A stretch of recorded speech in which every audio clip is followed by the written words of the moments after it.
When you're talking strategy, I think one of the most important factors that agents miss is unplugging from time to time. For sure. It's such a recipe for burnout when you're like, I'm running, I'm slammed, I'm going, and I don't want to do anything now. Yeah.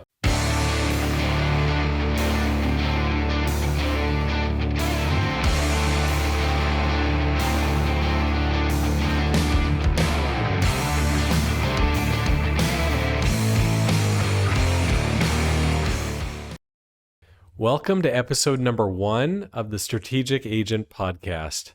I'm Gabe Cole, your host, and I'm super excited today to be bringing you my premiere episode of something I've been planning on doing and working on for quite some time now. With all the things we have to do as busy real estate agents and team leaders, it's hard to get to everything, but I was committed to putting out more video content and more information that agents can use and absorb. So I want you to follow along in my journey as I progress and get better along the way. I actually had a little bit of technical difficulty on our first premiere episode. We shot it, we did a sound check, everything seemed to be going fine.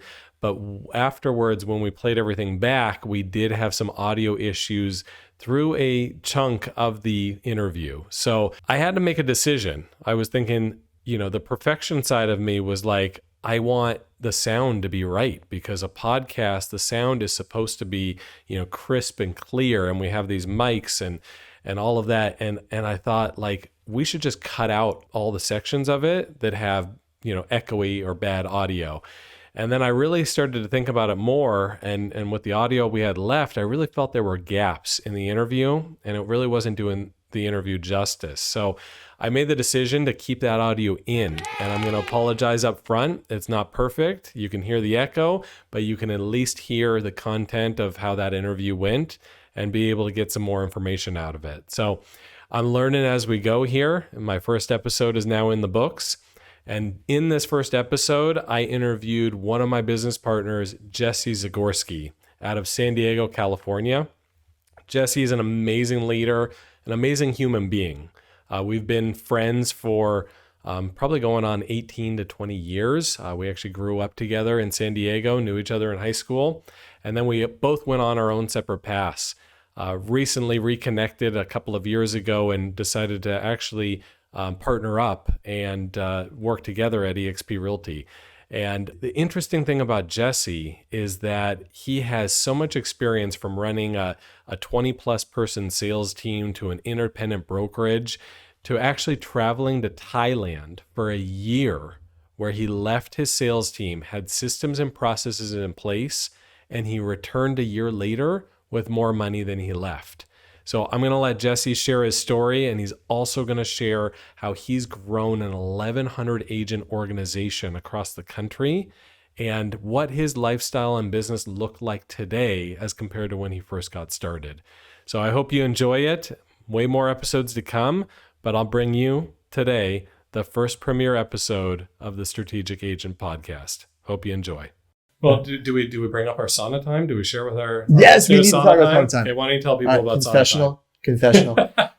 Gabe and I both own infrared saunas that we're highly attached to, and we often sauna at the same time. Not in the same physical sauna, but we sauna at the same time. Not in the same physical but we sauna sauna at the same time of day, and so we're sitting in the sauna, and we end up like talking on the phone. Normally after the kids go to sleep. It's like 9 o'clock. It's like text to Jesse, "Hey, are your kids down? I'm jumping in the sauna." And then we'll do a quick 10-minute mastermind session or talk about what's going on in life or business. And we haven't done one for a little while. Yeah, we're overdue. Yeah. So we're here with the premiere episode of The Strategic Agent. And I can't think of a better guest to have, and I mean that with my honest, heartfelt sincerity, than Mr. Jesse Zagorsky. We've known each other since high school. So we go back now over 20 years. Long time in between that we had no connection with one another, but then we rekindled that several years ago. Yep. But honestly, I'm excited to be putting out some content for agents. I've been in the business 20 years. I think you've been in around 18 or so, right? Yep.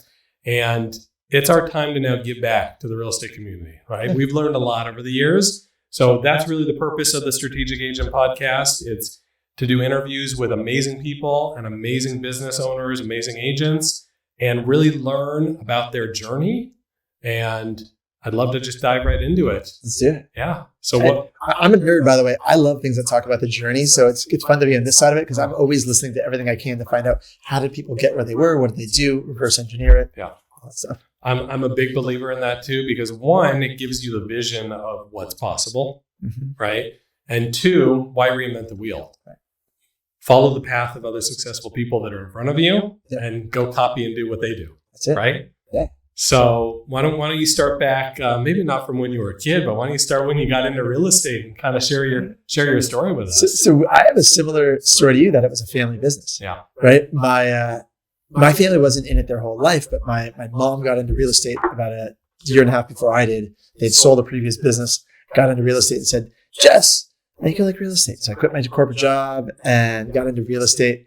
And I've been business partners with my mom for 18 years now. That's crazy. Which is awesome. Yeah. And a lot of people would ask you how that is, because some people may feel like they can't be in a family business, but you love it. Oh, absolutely. Yeah. I'm grateful. Yeah. I understand why certain people can't work in a family business. I love it. Yeah. Incredibly grateful. It has truly been one of just the coolest things that I've been able to do. So my mom and I work together, and we make a really, in the world of, you talk about strategy, strategic agent, in the world of strategy, my mom and I make a really nice partnership because I've always been more on the marketing, business development, kind of system side. And then she's more like day-to-day operations. She's always gravitated to that side. I've loved really nerdy sales trainings, and she likes making sure the clients are happy and taken care of them. Yeah. So it's been a really good partnership. So would you feel like, you've probably read the book Rocket Fuel. Are you more the visionary and your mom is more the integrator? Do you see it that way? Yeah, that's typically the roles we have filled, although I would say, because she ran her own business for years, I mean, early on, she probably had more of the visionary component, but now 18 years later, she's happy to be like, all right, Jess, go do whatever idea you have. And so we grew a pretty large team. We went from, a couple agents, 4 agents. At our biggest, we were 21 agents. And I took a year off. I detoured. My wife and I, before we had kids, we went and lived in Thailand for a year. So still sold houses in San Diego, still had my business running, but I worked maybe 1 to 2 hours a week, and I didn't carry a cell phone for literally an entire year. Yeah. So we got to dive more into that. Okay. Right? We got to unpack that, because I think we all have this dream in real estate of everyone gets into real estate because they think of freedom, right? For the typical real estate agent, do you feel like there's much freedom in real estate? You don't get freedom. You get flexibility. You get flexibility. But no freedom. Tied to your phone. Tied to your email. Yep. Tied to your location. Yep. Okay. So let's figure out, how did you, from getting into the business, how long were you in the business at that point? I was in the business about 10 years. Okay. So after 10 years in the business, you took a year off before kids. Yep. Okay. Went to a foreign country. You didn't even carry a cell phone with you? No, I literally... Was that on purpose? You decided we're going to unplug. Yes. Can we pause and go in there for just a minute? Yeah. So when you're talking strategy, I think one of the most important factors that agents miss is unplugging from time to time. For sure. It's such a recipe for burnout when you're like, I'm running, I'm slammed, I'm going, and I don't want to do anything now. Yeah. And it's just that roller coaster up and down. And so I learned after this year in Thailand, where I truly didn't want to carry a phone. Like I peeled back the layers of the onion. Every month I was there, I was like, learning more about myself. When I came back, I kept that part of my, the learning I'd gotten, where even though I jumped back into real estate, I started putting my cell phone in a drawer a couple times a day. I've noticed that. I have like you've got boundaries. Yeah. It's good to have boundaries. To my knowledge, I haven't lost business because of it. I communicate it with my clients. Hey, from 6 to 8 o'clock at night, I'll be with my family. I'll respond to you after. Most of my clients love it. They appreciate it. They know they're never bothering me. If they can text me anytime and I'll respond. So you've put systems and processes in place for your business where you were able to leave for a year, and then you came back with more money than when you left. Is that just because it's so cheap to live in Thailand, or is it a combination? It's a combination. Okay. It's partially because it is so cheap to live in Thailand. It doesn't take much money. But it was because my business kept running. And I didn't know this at the time, but in hindsight, I learned a really good lesson, which I had zero attachment to whether my business ran or not while I was gone. Like I hoped it did. I put systems in place. I worked for the 2 years before that to get to the point where like I knew I was going to leave and like I knew where we were going. But I had zero attachment to, what? If the whole thing crashes and burns, I'll come back and build something new. Yeah. Like I'll start again, whatever, I'll figure it out. Yeah. But that was, I think having less attachment to it allowed me to be able to be there and be present in Thailand and to still like trust that the people I'd put in place, because I owned my brokerage and I also was running a team. So historically in real estate, those were really the only two ways to get some leverage was to be a business owner, was to own a brokerage or start a team. And I did both. Yeah. So that was a big part of it, was that strategy going into it. Yeah. Let's talk. I think that's a perfect segue into leverage, right? Okay. Maybe you could talk about some of the systems and processes and the people and the technology that you've put in place in order to be able to do something like that. Yep. And then maybe we also, in addition to that, talk about what you learned from that process and now what your business looks like going forward from that point after you were where you're in Thailand. Yeah. So I probably learned this in a Tom Ferry coaching seminar 15 years ago, which is where you and I hung out a lot. Yeah. I don't know who I can credit this to. I don't know which speaker it was, but like you just said, systems, processes, you threw out some things. There's only 3 ways to leverage. And anyone who's listening to this, like pause what you're doing, get off the treadmill, write this down. Because if you start looking through this filter, I learned this years ago. And every time that I feel like I wish there was more hours in the day, I am looking for ways to leverage, right? And the only 3 ways to leverage, you can leverage through people, you can leverage through systems, and you can leverage through technology. And a system is like a checklist, like a repeated way of doing the same thing over and over. Right. Technology is pretty obvious. It's a way, like Zoom is a way for us to meet face to face without having to drive. And I do a lot of my listing appointments on Zoom. That's a technology leverage. And then people, though, that's really in the real estate business where 99% of agents probably lack the most leverage, is in the people side, both back office or sales help. So when you start looking through that filter of which of these categories can I leverage more in, money is the multiplier, which you probably know in your career. As you build a career, you start getting more income. Money allows you to scale faster through each of those things, but you can do any of it without money. You don't need money. Does that make sense? It does. It does. So why don't you talk about the people portion of it, right? Because that's probably the hardest to manage for people, right? You can get a new technology or a new CRM or something, and you can learn how to use that and manage your clientele through your CRM. But the people part of it is kind of a little bit more of a wild card, right? Because you're training, and there's human error, there's different personality profiles and all of that. So what was your first hire or first couple of hires that allowed you to then start scaling the business? Right. So my mom and I, we didn't hire each other. We were partners, but that would be someone that you would originally look for, be someone to kind of on the back office side. But our first hire was a transaction coordinator. Yeah. Transaction coordinator, and then / bookkeeper to kind of keep organized the accounting side of things. After a transaction coordinator, the next person for us really was a sales agent. Like we started really early on generating a lot of business from, I got obsessed with lead generation. Yeah. I'm still in marketing there. Yeah. I just like it. I like paid lead generation because it's scalable, right? Once you get a formula that works, you scale it up.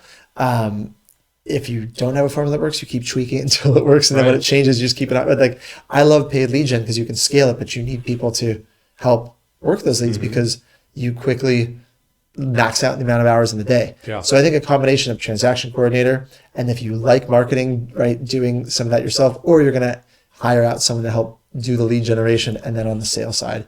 And that's really almost every coach trainer you've probably ever heard. I mean, isn't that what they tell you to hire, like in that order? Yeah, an admin assistant that at first can be the jack of all trades and kind of do a little bit of everything for you.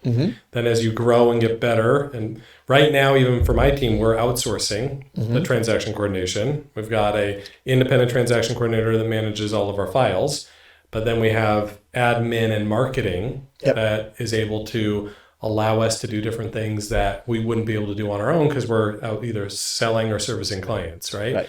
And what I've learned in my business is if you don't have that person to keep all the plates spinning while you're servicing clients, that's when you get the peaks and valleys and the roller coaster of income. Because what happens as agents is we get so busy with our bunch of transactions at one time and we're servicing those transactions. We stop the marketing plate spinning. We stop the lead generation plate spinning. And then we wonder why in 90 days we've got no business because we've closed out all of our escrows. Now we've got to start over again. It's that roller coaster. It's it's just like this. So it's really learning how to build a business and become a business owner rather than just a real estate agent, independent contractor. That's another thing that in hindsight, I didn't realize how much of an education I'd gotten from my parents my entire life because they were always entrepreneurs. Mm-hmm. They always ran their own business, and I was an only child. So we would sit at the dinner table at like 5 years old, 7 years old, and they would talk about one of their businesses and like a problem they were having about an employee that might be stealing inventory, like stealing what to do. And like, I was involved in conversations that it wasn't until I met my girlfriend, my now wife, who was my girlfriend at the time. And we were talking about how we were brought up. And she was like, you guys had talked about weird stuff, dude. Like that's not normal. It's not, what do you mean it's not normal? Like people don't talk about, she doesn't even know how much her parents make, right? She didn't know. And yet I would talk in depth. And so I'm grateful for that education piece. Yeah. Did you have any, like, how did you grow up? My parents did run a business, but it was a private elementary school. So it was an interesting business, right? It was education, but because it was private, they were educators first and not really business owners because they did such a phenomenal job on the education side.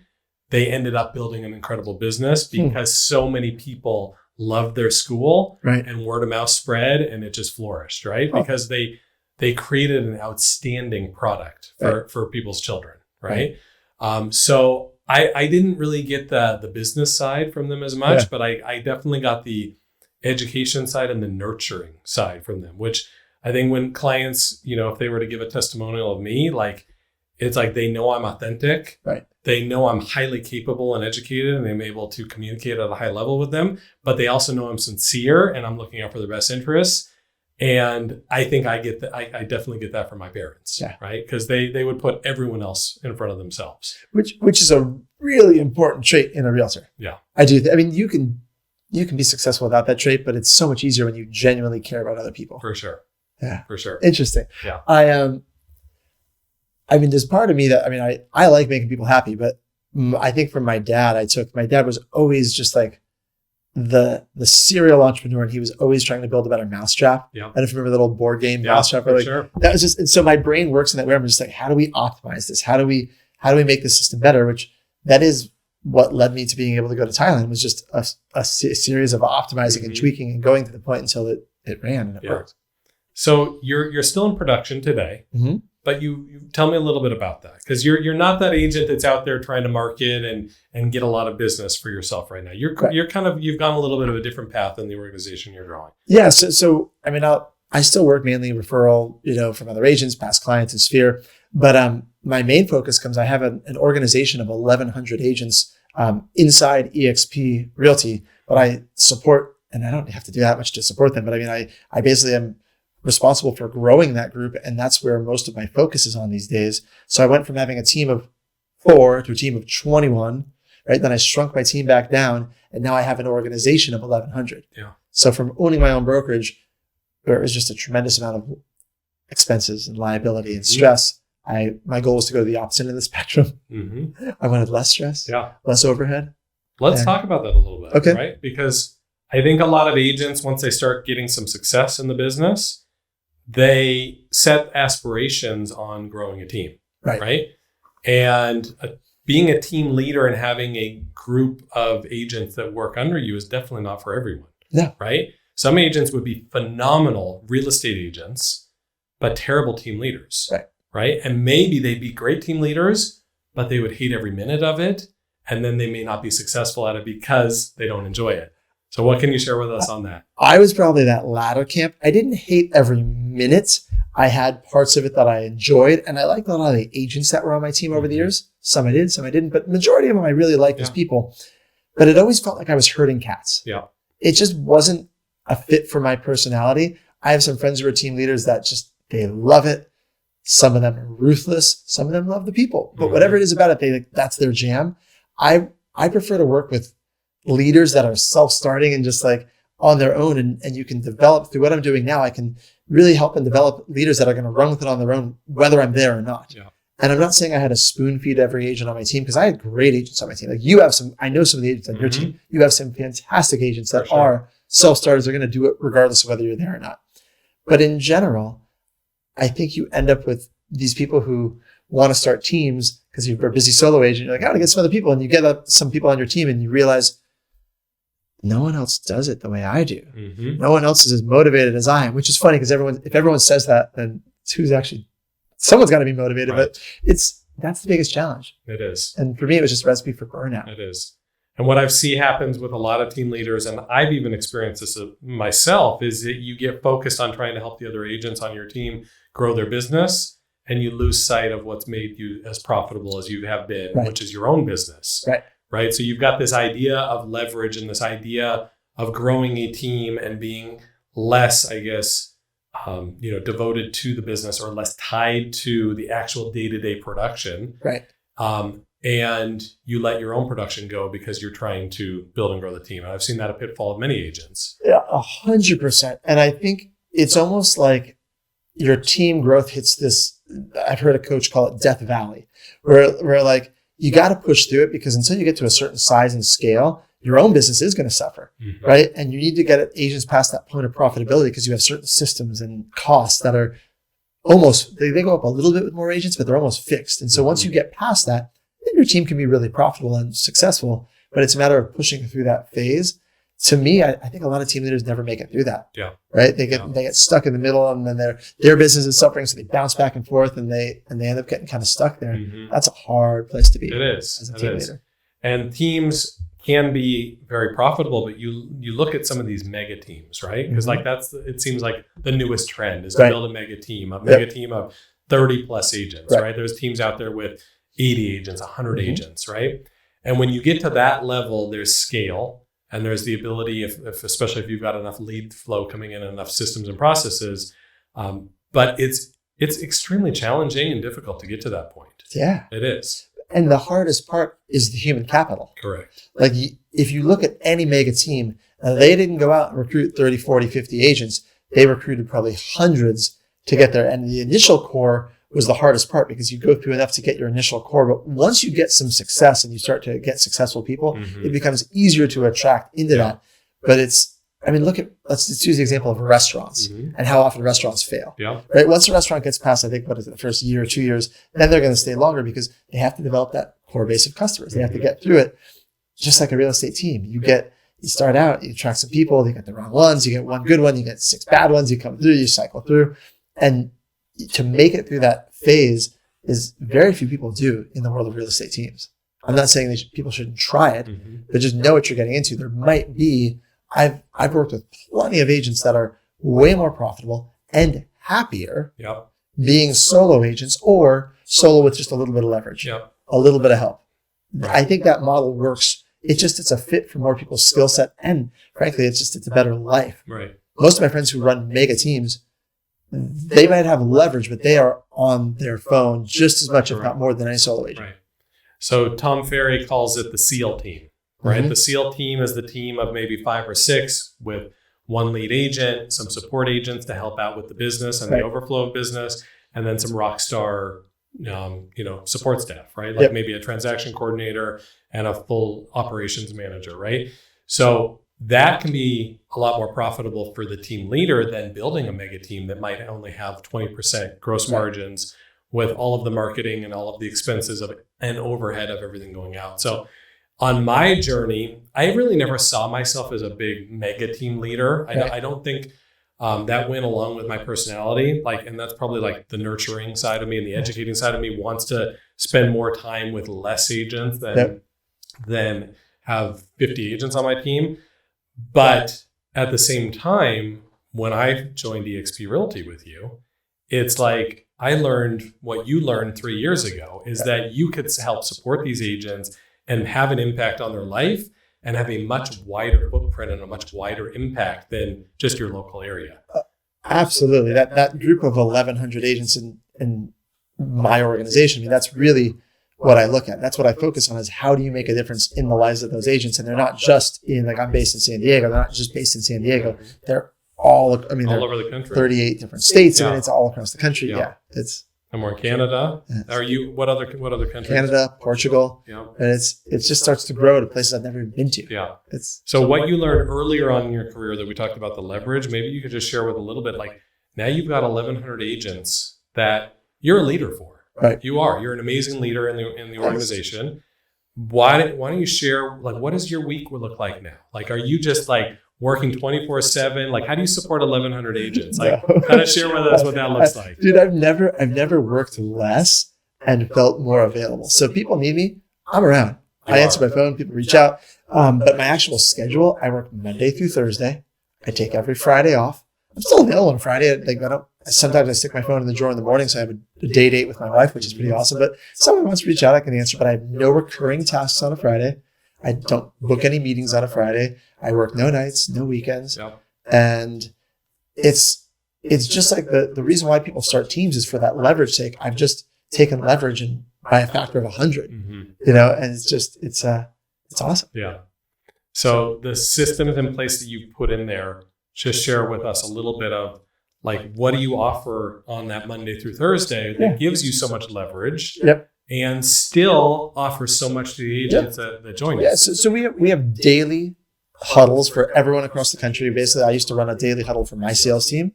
We now do that for any agent across the country, right? We have team agents, solo agents, team leaders, everyone jumping on these calls. It's also a podcast. And it's not just me anymore because we have all these other amazing coaches and trainers and team leaders that all jump on, and everybody takes a day and teaches something. And we have a schedule. We have weekly masterminds every Monday. I like to run that one myself because one of my skill sets is running masterminds. So where we're actually openly discussing what works and doesn't in your business. We have all sorts of other trainings to plug into because as all of this comes together, you end up having so many really experienced and talented people that are collaborating that there's no way I could personally support 1,100 people. Right. No way. But it's not just me. There's so many other leaders and so many other people that they get even better support and access to so many more resources than they ever would on their own. That's why I'm able to do this Monday through Thursday and not worry about having my phone blow up. Yeah. If you want to give a little plug for Agent Power Huddle, why don't you go ahead and do that so people can see more content from Jesse Zagorsky. So if they go to agentpowerhuddle.com, Agent Power Huddle, it's every morning, Monday through Friday, 8 a.m. Pacific, 11 a.m. East Coast. I'm on there half the days. I have other instructors, trainers. You've been on a few episodes. You can go, if you go to the site, you can search your name and go see some of the content. But I think we have at this point, we just did the math the other day, over 300 hours worth of content on Agent Power Huddle. That's incredible. Yeah. And you always bring such great speakers and such great content to the table, right? Like, and it's amazing that you do it every day because there's so much to plug into for agents and there's so much to learn. And you offer, and every agent has a different personality profile, has a different thing that's going to stand out to them on how they want to run their business. So you give such a wide array of different things to choose from, which is fantastic. Thank you. Yeah. And then there's daily accountability calls that like people can plug into.